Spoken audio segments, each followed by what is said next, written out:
여러분 안녕하십니까? MBN 종합뉴스입니다. 코로나19 신규 확진자가 결국 1,000명을 넘어 역대 최다인 1,030명을 기록했습니다. 특히 주말 검사 건수가 직전 평일 대비 14,000건가량 줄었는데도 확진자는 오히려 늘어난 우려가 큽니다. 정부는 사태 심각성을 고려 사회적 거리두기 3단계 상향 검토에 착수했습니다. 네, 첫 소식 김순철 기자입니다.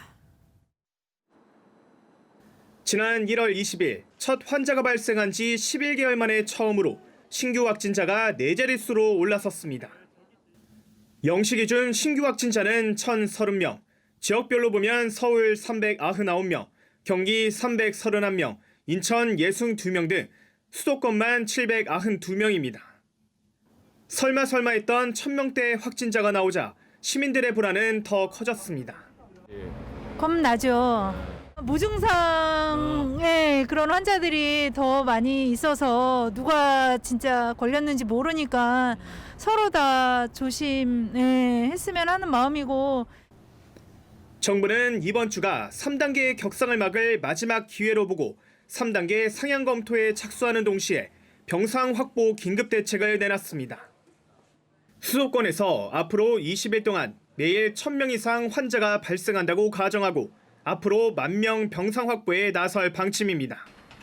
중증 이상 환자 병상 확보가 관건입니다. 중환자 치료 병상도 현재 사용 중인 320병상에 더해 300병상을 추가로 확보할 것입니다. 현재 가용 가능한 여유 병상 13병상에 더해 287병상을 추가로 확충하는 것입니다. 건보공단 일산병원, 성남시 의료원을 포함해 중증 환자 거점 전담병원을 5개소 지정해 병상을 비우고 민간의 협조도 받습니다. 정부는 3단계 상향 시 다중시설 202만 곳에 영향을 주고 45만 곳이 문을 닫아야 한다고 분석했습니다. MBN 뉴스 김순철입니다. 문재인 대통령의 코로나19 확진자가 처음으로 1,000명을 넘어서자 관련 대책회의를 직접 주재했습니다. 문 대통령은 지금의 확산세를 꺾지 못하면 거리두기 3단계 격상을 검토할 수 있는 중대 국면이라며 필요하면 결단하겠다고 강조했습니다. 최중락 기자입니다. 문재인 대통령이 코로나19 중앙재난안전대책본부회의를 직접 주재한 것은 10개월 만으로 그만큼 상황이 심각하다는 의미로 풀이됩니다. 문 대통령은 확진자 수가 1,000명을 넘어선 것은 최대 위기, 절체절명의 순간으로 더는 물러설 곳이 없다고 강조했습니다. 지금 확산세를 꺾지 못하면 사회적 거리두기 3단계 격상도 검토해야 하는 중대한 국면입니다. 3단계 격상으로 겪게 될 고통과 피해는 상상하기조차 힘듭니다. 이처럼 3단계로 높이는 것은 마지막 수단이지만 중대본이 사전에 철저히 준비해 불가피하다고 판단되면 과감하게 결단해달라고 주문했습니다.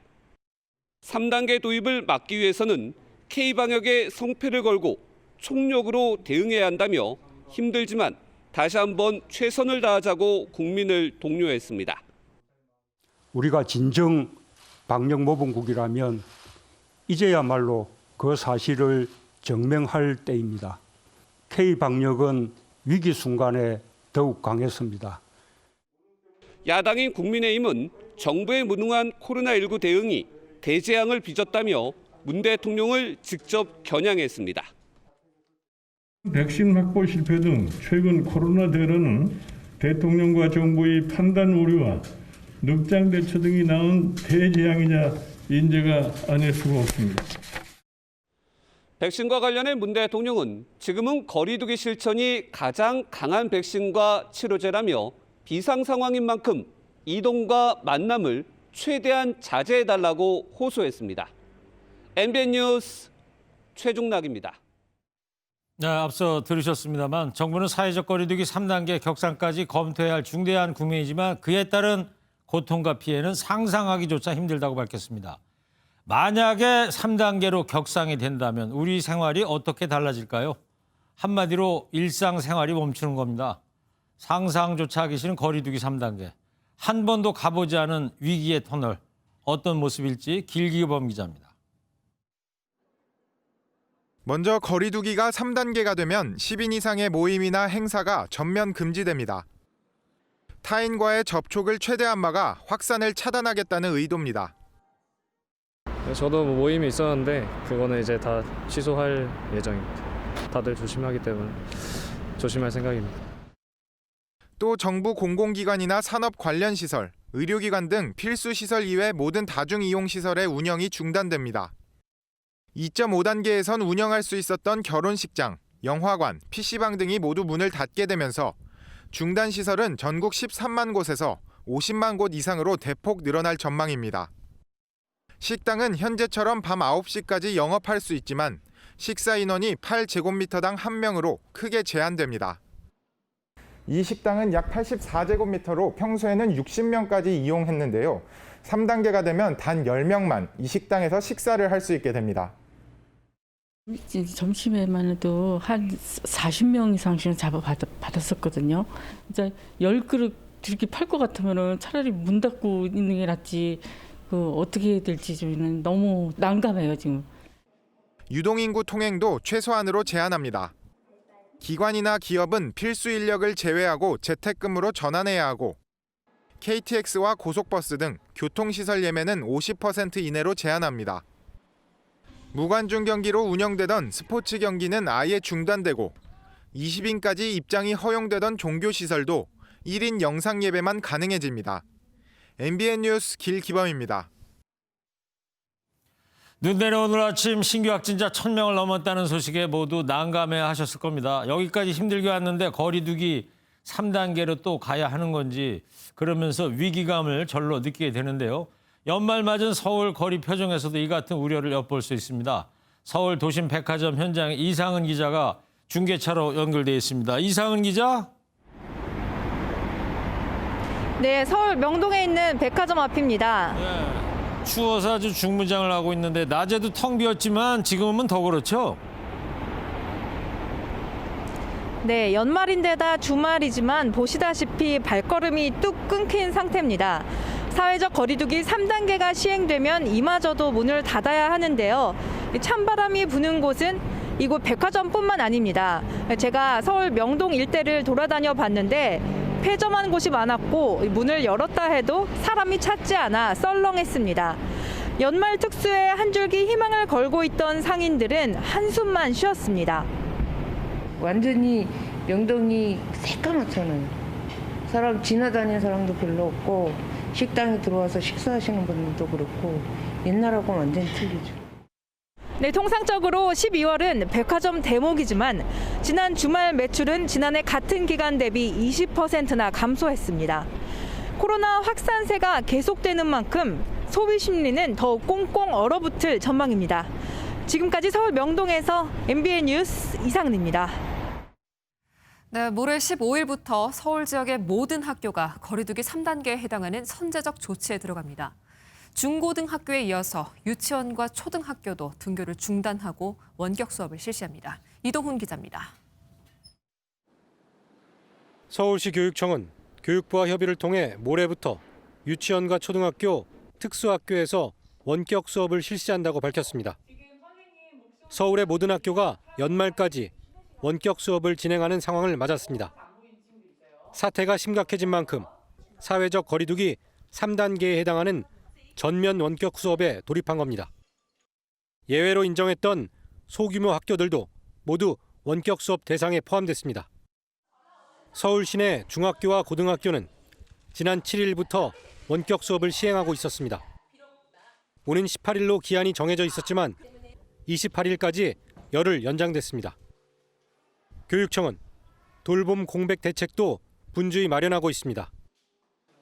초등학교와 특수학교는 긴급 돌봄에 준해 돌봄 교실을 운영하고 유치원도 가정 돌봄이 어려운 유아에 대해 돌봄 서비스를 유지할 방침입니다. 조희연 서울시 교육감은 학생들의 안전을 최우선으로 하며 돌봄 공백 방지를 위해 최선을 다하겠다고 밝혔습니다. 연말까지 서울 시내 초등학교의 약 75%, 유치원은 79%, 특수학교는 53%가 겨울방학에 들어가는 것으로 나타났습니다. MBN 뉴스 이동훈입니다.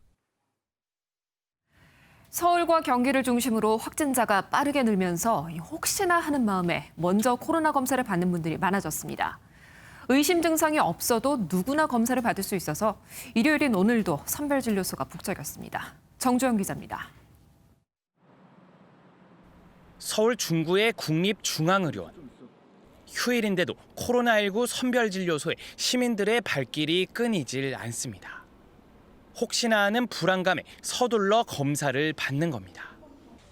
서울시는 무증상자를 통한 조용한 전파가 확산하고 있다며 선제적인 검사를 당부했습니다. 선제 검사는 익명 검사이고 무료 검사입니다. 의심이 가면 즉각적으로 검사를 받아주시길 부탁드리겠습니다. 빅5 대형 병원인 서초구 가톨릭 성모병원에서는 지난주 목요일 환자 1명이 감염된 뒤 누적 확진자가 9명까지 늘었습니다. 환자 5명과 보호자 4명입니다.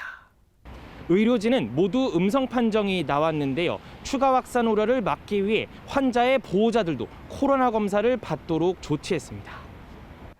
동대문구의 한 병원 관련 확진자는 16명 늘어난 58명, 강서구 소재 교회 관련 환자는 39명이 추가돼 130명으로 나타났습니다. 서울의 신규 확진자는 399명. 이틀 연속 사상 최대치로 최근 11일간의 수치는 역대 1위에서 11위 기록입니다. 경기도의 신규 확진자는 처음으로 300명을 돌파했습니다. 지난주 화요일 하루 확진자가 200명을 넘더니 272명이던 최다 기록을 하루 만에 경신했습니다. 부천 요양병원 등의 집단 감염 사례를 고리로 확진자가 급격히 불며 경기도 누적 확진자는 서울에 이어 10,000명을 곧 돌파할 기세입니다. MBN 뉴스 정주영입니다. 충남 당진의 한 교회에서 또다시 확진자 38명이 발생해 당진의 확진자 수가 40명에 달하는 등 전국적으로 교회발 확산이 심상치가 않습니다. 성탄절을 앞두고 행사를 준비 중인 교회가 많아서 이 방역에 비상입니다. 심우영 기자입니다. 충남 당진의 한 교회에서 신도 31명과 접촉자 7명 등 38명이 무더기로 확진됐습니다. 신도인 고1 학생과 노인복지센터 20대 직원이 처음 확진됐는데 교회와 고등학교, 복지센터 등에서 확진자가 쏟아졌습니다. 처음 확진된 신도 2명은 지난 6일 교회 예배 후 다른 교인 40여 명과 점심을 먹은 것으로 확인됐습니다. 한국 독립교회 선교단체연합회 소속으로 우리 지역 기존 종교단체와 지역교회 등으로 등록되어 있지 않아 그동안 현장 방역수칙 점검 대상에서 누락된 것으로 충북 제천에서도 신규 확진자 15명 중 9명이 한 교회에서 발생했습니다. 20대 신도가 지난 4일과 5일 대구 지역 교회 방문 후 다른 신도와 가족까지 전염시켰습니다. 지난 11일 29명이 집단 감염된 대구 달성군의 한 교회와 관련해 12명이 추가 확진되면서 모두 47명으로 늘었습니다. 이 교회를 중심으로 한 N차 감염도 심상치 않은데요. 경북 경산에서는 교회 신도와 접촉한 일가족 4명이 확진 판정을 받았습니다. 방역당국은 성탄절을 앞두고 행사를 준비하는 교회가 많은 것으로 보고 추가 방역 조치에 나섰습니다. MBN 뉴스 심호영입니다.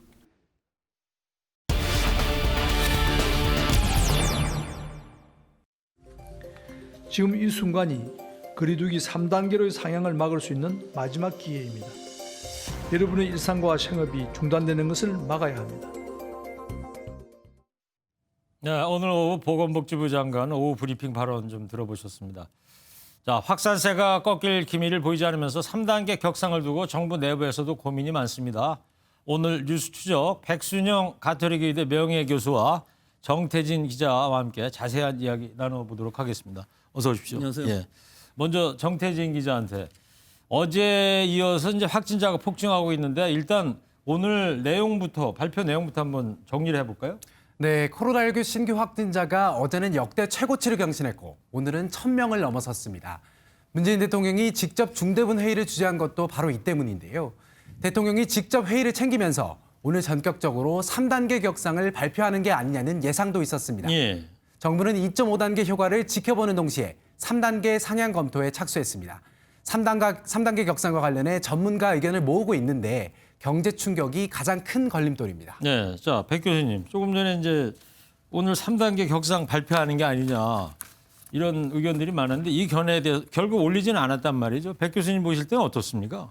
제가 보기에는 오늘 만약에 3단계로 격상을 했었다면 선제적인 효과가 분명히 있었다고 봅니다. 아직 기준은 차지 않고 있습니다. 지난 일주일간의 하루 평균을 보면은 749명이기 때문에 실제 3단계 격상 기준은 800명에서 1000명 정도 되거든요. 예. 근데 지난 한 달간 정도를 본다면은 1.5단계, 2단계, 2.5단계 전부 며칠씩 좀 늦었습니다. 그래서 방역 효과가 잘 나타나지 않았어요. 즉, 이 단계의 기준에 것을 충족한 이후에 격상을 하게 되면 불과 며칠이지만 환자 수가 많이 늘어나서 통제가 더 어려워집니다. 지금 상황도 결국은 3단계로 올리는 것이 효과가 있을 거냐 하면은 그렇게 큰 효과를 기대를 할 수는 없지만 먼저 선제적으로 올린다면은 좀 기대를 할 수가 있는 부분들이 있어서 네. 지금으로서 좀 아쉬운 부분입니다. 다음 주 초에 만약에 1000명씩 나온다고 하면은 결국은 올릴 것이 될 것이고 그것이 줄어든다 할지라도 즉 2.5단계의 효과가 나타난다 할지라도 결국은 지금 의료체제에 부담이 가는 상황이기 때문에 선제적으로 하는 것이 필요했었다고 네. 봅니다.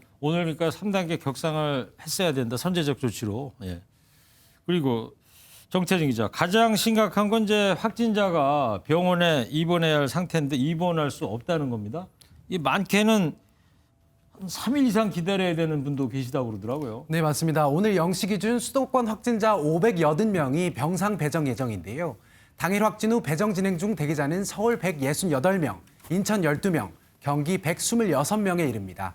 1일 경과 대기자는 총 218명으로 2일 이상 대기장도 56명입니다. 문제는 경기도 같은 경우 3일 이상 기다려야 하는 경우도 나오고 있다는 겁니다. 네, 지금 이제 표로도 이제 확인을 해드리고 있는데 이제 문제는 이제 병상이란 말이에요. 남아 있는 병상 상태가 지금 어떻습니까, 현황이? 네, 정부가 병상 확보에 나서면서 현재 중증 이상 환자가 입원할 수 있는 병상은 전국에 62개입니다. 그런데 병상이 남아 있어도 의료 인력이 부족합니다. 증상이 호전돼 생활치료시설로 보내도 소독을 포함해 준비가 필요하다 보니 대기 시간이 생기는 겁니다. 내일부터 150여 곳에 임시 선별진료소를 확대 설치할 예정인데요. 검사 건수가 늘어나면 확진자도 더 늘어날 수밖에 없어 병상 부족 사태는 당분간 계속될 것으로 보입니다. 네, 그 경기도 같은 경우에는 중증 환자 병상이 4곳이 남아가지고 이재명 도지사가 긴급 동원 조치를 발동하지 않았습니까? 네, 맞습니다. 경기도가 수원에 있는 경기대학교 2인 1실 기숙사 중에 절반인 500실에 대해 긴급 동원 조치를 내렸습니다. 병상 수로는 1000병상이죠. 생활치료센터로 지정했는데요. 이재명 도지사는 전시 상황에 준한다며 민간 시설에 대한 첫 긴급 동원 조치 배경을 설명했습니다. 감염병 예방법 49조에 따라 감염병 유행 기간에는 의료기관 병상과 연수원 숙박시설 등을 동원할 수 있습니다. 네, 그렇군요. 자, 백순영 교수님. 이제 경기도 같은 경우에는 이제 긴급 조치를 통해서 이제 병상을 좀 확보하고 있다고 그러는데 정부에서는 지금 추가로 중증 환자 수도권에 300병상을 만들기로 하겠다. 오늘 발표 내용입니다. 근데 이게 쉬운 일이에요. 어떻습니까? 300병상을 추가로 만든다는 게? 글쎄요, 내용상으로 보면은 전체적으로는 10,000병상을 추가한다고 하셨는데 대부분은 이 생활치료센터이고요. 뭐 경기도에서도 그랬고 이 생활치료센터는 금방 만들 수가 있습니다. 예. 하지만 중환자실인 경우에 있어서는 병실이 있다고 되는 일은 아니고 음압병실, 음압이라든지 여러 가지 의료진이라든지 다 필요한 상황이거든요. 예. 그래서 수십 개를 더 만들기도 사실은 쉽지 않은 상황입니다. 더구나 이 내용 중에서 보면은 상급 종합병원의 협조를 얻어서 한다고 하는데 사실은 상급 종합병원하고 지금도 열심히 하고 있지만 따라가지를 못하고 있는 상황이거든요. 이것은 이제 여러 가지 보상 문제 같은 것들이 있기 때문에 상급 종합병원은 어딘가를 중점적으로 전담 병원을 만들든가 아주 특단의 조치가 있지 않는 한 이것은 그냥 협조만 갖고서는 될 일이 아닌 것으로 보여서 네. 결국은 정부 당국과 이런 상급 종합병원의 의료원장님들하고 다 같이 의논을 하셔갖고 어떤 것이 특단의 방법이 될 것인지 결정적으로 이것을 결정하지 않으면은 지금 상황에서는 굉장히 무리라고 봅니다. 네.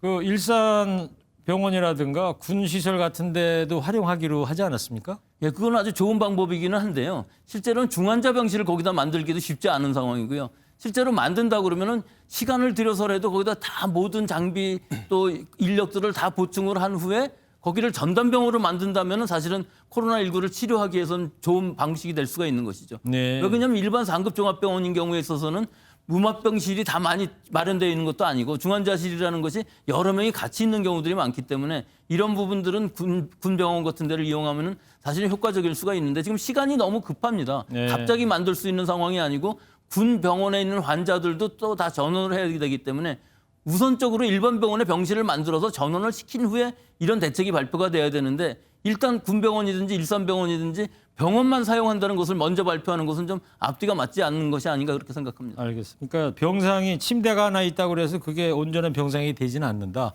의료진도 있어야 되고 시설도 있어야 되니까. 자, 그리고 정태진 기자.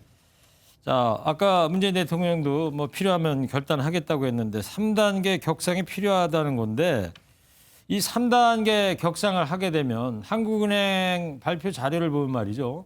경제 타격이 아주 심각하더라고요. 네, 그렇습니다. 한국은행은 거리두기 3단계로 올릴 경우 우리 경제에 주는 타격이 어느 정도인지를 분석했습니다. 민간 소비는 16.6% 줄고 국내 총생산은 8% 감소할 것으로 예측했습니다. 치료제나 백신으로 코로나19를 제어할 수 있기 전까지는 거리두기밖에는 답이 없는데요. 3단계 기간이 길어지면 길어질수록 타격은 더 커질 수밖에 없습니다. 네. 자, 백 교수님 그렇습니다. 정부의 이제 고민도 바로 경제적인 타격일 텐데 경제와 이 방역을 어떻게 조화롭게 어렵겠습니다만 맞물려 가면서 해결할 수 있는 그런 방법은 좀 없습니까? 둘 다 해야죠. 예, 우리 10월 12일 날 100명 수준이었는데 1단계로 완화한 것은 이해는 갑니다. 이때 수준으로 보면 1단계 완화할 수준이 아니었거든요. 네. 근데 거꾸로 보면 결과적으로 이 시기부터 우리 국민들이 좀 해이해지면서 사람 간의 만남도 커지고 지역사회의 무증상 감염이 굉장히 많이 늘어난 것이 있습니다. 하지만 이 부분은 분명히 이해는 됩니다만 그 이후에 경제보다 방역이 더 우선되어야 될 부분에 있어서는 과감히 방역을 우선을 해야만 경제에도 도움이 되는 것인데요. 네. 이것이 지금 좀 엇박자가 나게 되면은 결국은 둘 다 못 잡는 상황이 되기 때문에 지금 이 상황이 통제할 수 없는 상황까지 갈 수도 있는 이런 아주 위험한 시기가 된 것이죠. 예. 자, 오늘까지 현황 또 앞으로의 대책 같은 걸 좀 들어봤는데 그리고 정태진 기자 이 3차 지원금 얘기 좀 해보자고요. 설 연휴 직전에 지급하려고 했는데 1월 달로 지금 앞당기려고 하고 있다면서요? 네, 맞습니다. 3차 지원금 얘기가 계속 나오고 있는데요. 2월 설 연휴 전으로 계획하던 3차 재난지원금 지급 시기를 1월 중으로 당기는 방안을 국회가 검토 중입니다. 3차 재난지원금 예산 3조 원이 포함된 내년도 예산을 국회에서 확정했죠. 정부는 지급 대상과 액수, 시기 등 세부안을 마련하고 있습니다. 네. 자, 3차 지원금 그렇고 만약에 이제 3단계로 간다 이거예요. 근데 정태진 기자, 만약에 3단계에 갔는데 그것도 제대로 잡지를 못한다. 그러면 어떻게 되는 겁니까? 네, 정부는 그동안도 3단계 외에는 다른 방법이 없다고 밝혀왔습니다. 마지막 카드를 쓰기 전에 확산세를 꺾어야 한다고 호소해 왔는데요. 최악의 경우 유럽에서 했던 조치를 시행할 수밖에 없을 것으로 보입니다. 유럽에서 했던 거요? 네, 맞습니다. 프랑스를 포함해 유럽 일부 국가에서는 이동 제한 조치를 했었죠. 병원에 가거나 생필품을 사러 나가는 게 아니라면 아예 집 밖에 나오지 못하도록 한 겁니다. 3단계에서는 식당을 저녁 9시까지 영업을 할 수 있지만 이동 제한 조치가 나오면 이마저도 문을 닫을 수밖에 없습니다. 네, 백 교수님 지금 정태진 기자가 사례로 들었던 게 올 초에 이태리 같은 프랑스 같은 사례를 좀 얘기한 것 같은데 자 만약에 3단계 카드를 마지막 카드로 썼는데 그것도 제대로 방역에 실패를 했다. 백 교수님 보실 때는 어떻게 해야 됩니까? 결국은 우리는 민주적인 방역을 한 것이거든요. 사회주의 국가인 중국 같은 데서는 이런 봉쇄가 통했습니다. 근데 예. 지금 말씀하신 이태리라든지 유럽에서 한 봉쇄는 사실은 실패한 것이거든요. 이 거리두기 단계의 격상이라는 것은 격상도 중요하지만 우리 국민들의 호응도, 수용성도 굉장히 중요한 부분이 있습니다. 따라서 정확하게 메시지를 국민들한테 주고 국민들이 잘 거리두기 또 사람과의 만남을 줄이는 접촉을 줄이는 것이 더 중요한 것이지 이것을 지금 3단계 이상의 단계를 한다고 해서 실제로 강제적인 효과는 그다지 없다고 봅니다. 네. 하여튼 모든 시민의 어떤 자발적인 협조가 선행이 돼야 된다 이런 말씀인 것 같고요. 그리고 정태진 기자, 백신과 치료제 관련해서 이낙연 더불어민주당 대표가 구체적인 시기를 밝히지 않았습니까? 네, 맞습니다. 먼저 이낙연 대표의 말 들어보시죠. 네. 치료제 사용과 백신 접종을 최대한 앞당기도록 최선을 다하겠습니다. 치료제 사용은 내년 1월 하순 이전, 백신 접종은 3월 이전에 시작하도록 노력하고 있습니다. 네, 백신 접종 시기는 애초 상반기라고 했던 걸 3월 이전으로 구체화했습니다. 국내에서 개발 중인 항체 치료제는 이달 말 임상시험 결과가 나오는데요. 긴급 사용 승인을 통해 1월 중에 코로나19 확진자 치료에 쓰일 것으로 보입니다. 네. 자, 마지막 카드인 3단계를 쓸 것이냐 말 것이냐 아주 기로에 서 있고요. 무엇보다 어떤 조치를 하든 간에 국민의 자발적인 협조와 방역 수칙 준수가 그 어느 때보다 절실한 비상 상황인 것 같습니다. 지금까지 정태진 기자, 백순영 가톨릭대 의대 교수였습니다. 감사합니다. 우리나라뿐만 아니라 미국과 이탈리아 등 해외 역시 코로나19 확산세가 심각한 상황입니다. 확진자, 사망자 수 모두 연일 최고치를 기록하고 있는데요. 백신 접종이 임박한 미국은 마치 군사작전을 방불케 하는 백신 운송작전에 돌입했습니다. 정설민 기자입니다. 미국에서 코로나19 누적 확진자가 1,600만 명을 넘어섰습니다. 역대 최단 기간인 나흘 만에 확진자 100만 명이 늘었고 누적 사망자는 30만 명에 달합니다. 이탈리아에서는 현재까지 6만 4천여 명이 코로나19로 목숨을 잃었습니다. 영국을 추월해 유럽에서 코로나19로 가장 많은 사망자를 낸 국가가 됐습니다. 전 세계 코로나19 확산 현황을 보면 미국과 유럽의 상황이 얼마나 심각한지 알 수 있습니다. 이런 가운데 미국에서는 질병통제예방센터가 화이자 백신의 사용을 최종 권고하면서 백신 운송 작전에 돌입했습니다. We expect 145 sites across all the states to receive vaccine on Monday. 미시간 캘러머주에 있는 화이자 공장을 출발한 백신은 항공기와 트레일러 트럭을 타고 미국 전역으로 옮겨집니다. 화이자 백신은 운송 시 영하 70도 이하를 유지해야 하기 때문에 운송업체들은 드라이아이스 생산에 분주하고 병원들은 냉동고 설치에 여념이 없습니다. 영하 60도 상태로 참치 운송을 했던 한 기업도 이번 백신 수송 작전에 투입됩니다. 미국은 오는 14일부터 첫 출혈량인 290만 회분을 병원과 요양시설에서 우선적으로 접종한다는 계획입니다. MBN 뉴스 정살민입니다. 다음 소식입니다. 오늘 중부지방에 많은 눈이 내렸습니다. 오늘은 대설주의보였지만 내일은 기온이 영하 10도로 뚝 떨어지며 매서운 한파가 찾아옵니다. 도로가 빙판길이 될 수 있는 만큼 내일 아침 출근하실 때 각별히 주의하시기 바랍니다. 김종민 기자가 날씨 전해드립니다. 어둠이 짙게 깔린 새벽 한방눈이 내립니다. 날이 밝자 서울 도심은 온통 하얗게 변했습니다. 서울에는 올겨울 첫 대설주의보가 내려진 가운데 최대 3cm가 넘는 눈이 쌓였습니다. 서울 지역은 지난 10일 첫눈이 관측됐지만 이렇게 눈이 쌓이면서 시민들이 눈다운 눈을 볼 수 있게 된 건 올겨울 들어 처음입니다. 강원과 충청, 경북 지역 등에 내려졌던 대설주의보는 오후엔 대부분 해제됐습니다. 코로나19 급증세에 시민들은 마음 편히 눈 구경을 하기도 꺼려집니다. 처음 오는 거 봐서는 많이 오는 것 같은데 나가지도 못하고 또 나이도 있으니까 걸릴까 봐 애들이 못 나가게 해요. 꼭 집이 쓰래요. 눈이 그친 뒤로는 기온이 큰 폭으로 떨어져 오늘 밤 9시부터 강원과 경북 일부 지역에는 한파 경보가, 서울을 비롯해 충북과 경북 일부 지역에는 한파주의보가 내려지겠습니다. 도로가 빙판길로 변할 가능성이 커 출근길 시민들의 각별한 주의가 필요합니다. 서울 아침 최저 기온은 내일부터 사흘 연속 영하 10도까지 떨어지는 등 한파는 이번 주 내내 이어질 것으로 보입니다. MBN 뉴스 김종민입니다. 네, 모레 화요일이죠. 15일 날 윤석열 총장 2차 징계위가 열립니다. 윤 총장 측과 징계위 간의 신경전이 치열합니다. 이번에는요, 징계위원회 예비위원을 두고 법리 다툼을 벌이고 있는데요. 윤 총장 측은 예비위원 없이 진행된 1차 징계회의는 무효라고 주장했고 징계위 측에서는 위원장 재량이다 이렇게 반박하고 있습니다. 김지영 기자입니다.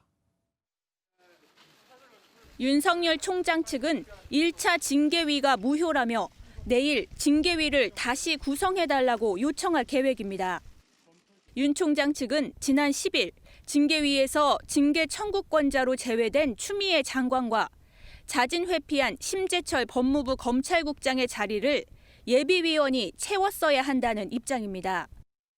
검사징계법상 위원회는 7명의 위원으로 구성하고 예비위원 3명을 둔다고 규정하고 있는데 지정된 예비위원이 없어 4명만으로 진행된 건 무효라는 주장입니다. 윤 총장 측은 또 징계 청구 당시 징계위원은 확정돼 있어야 하고 사유가 발생하면 예비위원으로 충원해야 한다며 뒤늦게 추가된 이용구 차관과 정한죽 위원장에 대한 기피 신청을 내일 또다시 낼 예정입니다. 하지만 징계위 측은 의사정족수가 충족되면 심의를 할 수 있다며 예비위원회 징계위 포함 여부는 위원장 재량으로 절차상 문제가 없다고 윤 총장 측의 주장을 일축했습니다.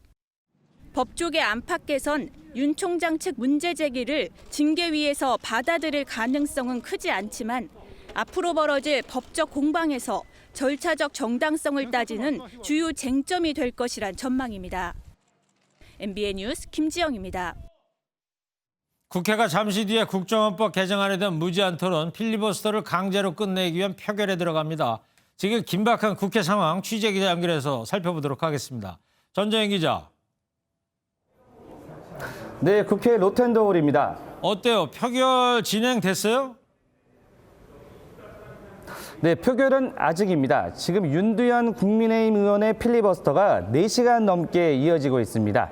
표결은 조금 뒤인 8시 10분쯤 진행될 예정인데요.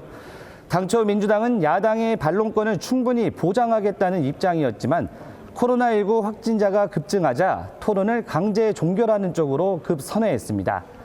김태년 원내대표는 오늘 입장문을 내고 중차대한 시기에 국회가 소모적인 무제한 토론만 이어간다면 이는 국민에 대한 도리가 아닐 것이라고 밝혔습니다. 필리버스터 강제 종료를 위해서는 재적의원의 5분의 3인 180석이 필요한데요. 민주당은 구속 수감된 정정순 의원을 뺀 173석에서 열린민주당 3석 등 여권 성향 의원들을 더해 180석 확보를 자신하고 있습니다. 하지만 무기명 투표인 만큼 이탈표가 나올 가능성도 완전히 배제할 수는 없는 상황입니다. 네, 그렇다면 국민의힘 쪽에 이제 반발이 상당할 텐데 이대로 필리버스터는 완전히 끝나게 됩니까, 그러면? 네, 국민의힘은 강제 종료 표결이 시작되면 강력하게 항의할 것으로 보입니다. 주호영 국민의힘 원내대표는 오늘 오후 긴급 기자간담회를 열고 민주당이 다수 의석의 힘으로 국민의 입까지 막으려 한다고 강도 높게 비판했습니다. 우리 초선 의원들도 모두 가담하고 또 윤희숙 의원이 필리버스터 최고 시간을 경신하고 그것들을 국민들이 알기 시작하니까 이제는 야당의 입을 막겠다고. 네, 현재 국민의힘은 대북 전단 금지법에 대해서도 필리버스터를 신청해 놓은 상태인데요. 국정원법 개정안에 대한 필리버스터가 종료되고 곧바로 법안이 통과된다면 국민의힘은 대북 전단 금지법에 대한 필리버스터에 돌입한다는 방침입니다. 필리버스터 대치가 다시 이어지는 겁니다. 하지만 이럴 경우 민주당이 같은 방법으로 다시 필리버스터 강제 종료에 나설 것으로 보여 필리버스터 정국은 그리 오래가지 않을 전망입니다. 지금까지 국회에서 MBN 뉴스 전정인입니다.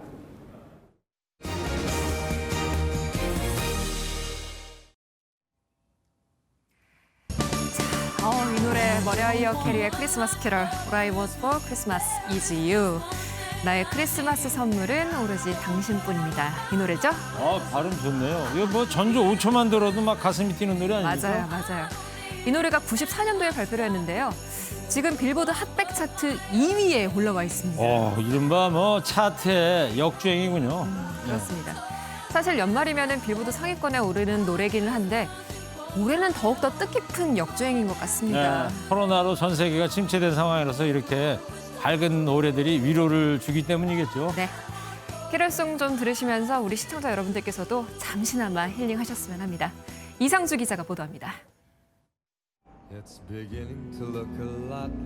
성탄트리에 불이 들어오고 거리는 연말 분위기로 가득합니다.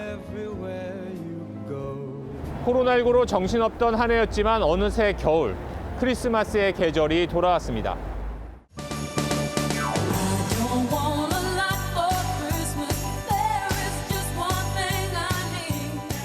크리스마스에 앞서 캐럴이 먼저 돌아왔습니다. 머라이어 캐리의 All I Want for Christmas is You가 빌보드 메인 싱글 차트 핫100에서 2위를 차지했습니다. 1994년 곡으로 26년간 매년 크리스마스 시즌 사랑을 받고 있습니다. 라이팅 행사도 하고 해가지고 여자친구랑 사진도 찍고 했는데 12월이고 크리스마스가 다가오고 있다 보니까 캐롤 같은 경쾌하고 신나는 노래 많이 듣고 있습니다. 징글벨록과 라스트 크리스마스 등 익숙한 캐럴도 미국과 영국 차트는 물론 국내 음원 사이트에서도 역주행으로 상위권에 올랐습니다. 시즌을 대표하는 노래의 인기는 매년 있는 현상이지만 올해는 좀 더 많은 캐럴이 사랑받고 신곡도 늘어난 겁니다. 사회 분위기가 침체될수록 밝은 음악이 인기를 얻는 것이 큰 특징입니다. 새로운 캐롤을 선보이는 것도 코로나19로 지친 사람들의 마음을 위로하는 퍼포먼스라고.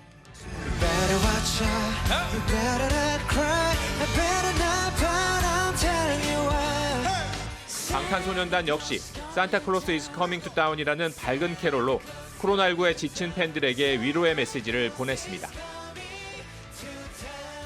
MBN 뉴스 이상주입니다. 길을 다니다 보면 이렇게 인도와 차도 구분 없는 곳이 정말 많습니다. 이런 길을 보행자와 차량이 함께 다닌다고 해서 보차 혼용 도로라고 부르는데요. 차량들은 달리고 시민들은 길 한쪽으로 내몰리다 보니까 사고 발생 건수도 굉장히 많습니다. 보행자 안전 대책이 필요하다는 지적인데 정태용 기자가 현장 취재했습니다. 서울의 한 이면도로입니다. 통행량이 비교적 많은 곳이지만 인도가 없다 보니 행인들은 달리는 차량을 피하기 바쁩니다. 버스가 지나다니는 곳은 상황이 더욱 심각합니다. 아슬아슬하게 보행자 옆을 스치는 모습도 쉽게 보입니다. 도로에 차량과 행인이 뒤섞인 이른바 보차 혼용 도로들입니다. 초등학교가 있는데 또 애들도 다니고 이래서 굉장히 불편해요, 여기가. 뒤에서 차 오면은 잘 못 보잖아요. 빵 소리 나면 깜짝깜짝 놀라죠. 여기 인도가 조금 있으면 좋죠, 한쪽으로라도. 최근 3년간 교통사고로 발생한 사망자 중 보행자 비중은 40%에 달했는데 다른 국가들에 비해서도 월등히 높은 수치입니다. 특히 사망사고가 빈번한 보차 혼용도로가 명확한 법적 개념이 아니다 보니 관련 처벌 규정도 제대로 마련돼 있지 않습니다. 보차 혼용도로에 대한 용어 정의가 불명확하고 또한 법적 근거가 마련돼 있지가 않습니다. 따라서 시설 개선이나 단속에 대한 처벌, 또 도로 이용자의 교육 등의 안전 대책 수립에 한계가 있습니다. 지난달 보행자 보호를 우선으로 하는 법안이 발의됐지만 아직 시작 단계 수준입니다. 차량 소통 중심의 교통 정책을 펴면서 보행자 통행권과 안전 문제가 상대적으로 좀 많이 등한시되었다고 생각을 합니다. 중앙선이 없는 이면도로에서 보행자 통행 우선권을 보장하고 운전자에게 보행자 보호 의무를 부과하는 내용을 정부에서도 보차 혼용도로에 관한 개념 정의를 새롭게 추진하고 있는 상황.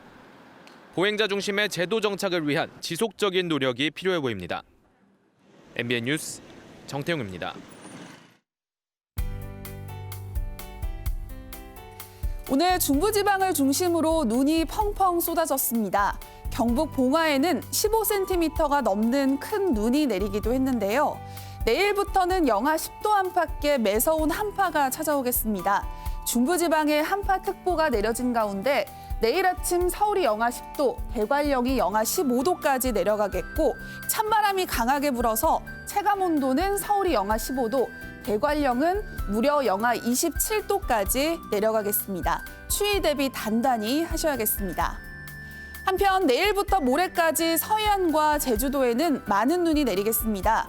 충남 남부 서해안에 최고 10cm 이상, 호남 서해안과 제주 산지에 5에서 20cm의 눈이 예상되고요. 울릉도와 독도는 최고 30cm가 넘는 폭설이 쏟아지겠습니다. 내일 전국이 대체로 맑겠습니다. 중부지방은 아침 기온 영하 10도 안팎으로 오늘보다 10도나 크게 내려가겠습니다. 남부지방 새벽부터 호남과 제주에는 눈이 내리겠고요. 대구의 아침 기온 영하 5도로 오늘보다 3도가량 낮겠습니다. 동해안 지방 건조특보가 발효 중입니다. 수요일까지 영하 10도 안팎의 한파는 계속되겠습니다. 날씨였습니다. 새벽의 예보대로 이렇게 정말 많은 눈이 내렸습니다. 그렇죠. 네. 눈 내리면 눈밭에서 노는 아이들 모습도 좀 보고 그래야 되는데 찾아보기가 참 어렵습니다. 그러니까요. 우리 아이들이 코로나 때문에 집안에만 머물고 있으니까 정말 안타깝습니다. 오늘 코로나 이후 처음으로 1,000명대 확진자가 나왔는데 더 악화되면 뭐 2,000명 선도 얘기가 나오지 않습니까? 실로 엄중하고 비상한 상황이죠. 네. 네. 내년 이맘때는 첫눈이 올 때 지금 이 노래처럼 아이들이 뛰어노는 아름다운 나라 기대해보죠. 네, 그렇게 하겠습니다. 자, 뉴스 마치겠습니다. 개인 방역과 거리두기 철저히 하는 한 주 보내시기 바랍니다. 시청해주신 여러분 고맙습니다.